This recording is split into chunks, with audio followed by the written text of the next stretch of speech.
ಉತ್ತಮವಾದಂಥ ಬಾಂಧವ್ಯ ಇಟ್ಕೊಳ್ತೀರಿ, ವ್ಯವಹಾರದಲ್ಲಿ ಪ್ರಗತಿಯನ್ನ ಕಾಣ್ತೀರಿ, ಒಂದು ರೀತಿಯಾದಂತಹ ಅನುಕೂಲವನ್ನ ಈಗ ಮಾರ್ಚ್ ತಿಂಗಳಲ್ಲಿ ನೋಡ್ಬೋದು. ಮುಂದಿನ ದಿನಗಳಲ್ಲಿ ಇಂಥ ದಿನಗಳು ಸಿಗ್ಲಿಕ್ಕೆ ಕಷ್ಟಕರವಾಗುತ್ತೆ. ಈಗಂತೂ ಚತುರ್ಸ್ಥಾನದಲ್ಲಿರುವಂತ ಶನಿಯಿಂದ ನಿಮಗೆ ವ್ಯವಹಾರ ರಾಶಿಯಾಧಿಪತಿಯಾದಂಥವನು ಗುರುಗ್ರಹ, ಸಪ್ತಮದಲ್ಲಿರುವಂತವನೇ ಗುರುಗ್ರಹ, ಮುಂದೆ ಅಷ್ಟಮಕ್ಕೆ ಹೋಗುವಂತವನು ಗುರುಗ್ರಹ. ಆದ್ದರಿಂದ ರಾಯರನ್ನ ಗಟ್ಟಿಯಾಗಿಡಬೇಕು. ಶ್ರೀ ಗುರುಭ್ಯೋ ನಮಃ. ಶ್ರೀಮತೆ ರಾಮಾನುಜಾಚಾರ್ಯಾಯ ನಮಃ. ವೀಕ್ಷಕ ಬಂಧುಗಳಲ್ಲಿ ಸವಿನಯ ಪ್ರಾರ್ಥನೆಗಳನ್ನು ಮಾಡ್ಕೊಳ್ತಾ ನೋಡಿ, ಮಾಸ ಭವಿಷ್ಯದಲ್ಲಿ ಧನುಸ್ ರಾಶಿ ಮಾಸ ಭವಿಷ್ಯ.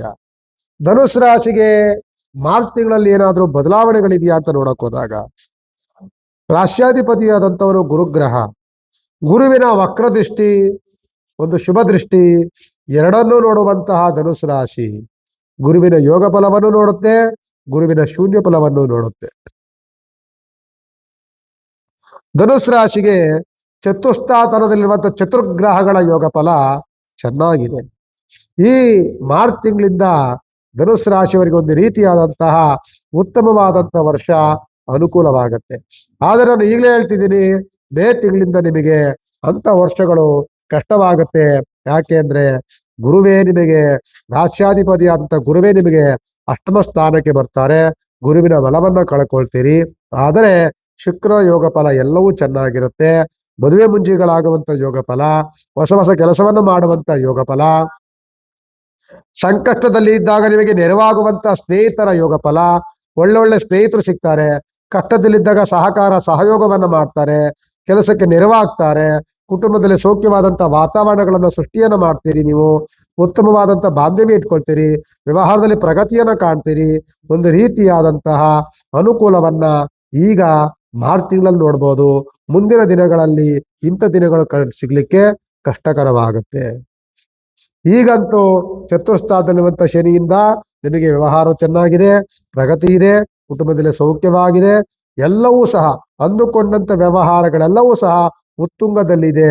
ಮನೆಯಲ್ಲಿ ಶುಭ ಕಾರ್ಯಗಳಾಗ್ಲಿಕ್ಕೆ ಉತ್ತಮವಾದಂತ ದಿನಗಳಿದೆ. ಸರ್ಕಾರಿ ಕೆಲಸಗಳಲ್ಲೂ ಮನ್ನಣೆ ಸಿಗ್ಬಹುದು. ವ್ಯವಹಾರದಲ್ಲಿ ಕೆಲಸ ಕಾರ್ಯಗಳು ಹುಡುಕ್ತಿದ್ರೆ ಅದಕ್ಕೆ ಅತ್ಯಂತ ವ್ಯವಹಾರದಲ್ಲಿ ಪ್ರಗತಿಯನ್ನು ಕಾಣುವಂತ ವಾತಾವರಣವೂ ಸಹ ಧನುಸ್ ರಾಶಿಯವರಿಗೆ ಸಿಗುತ್ತೆ.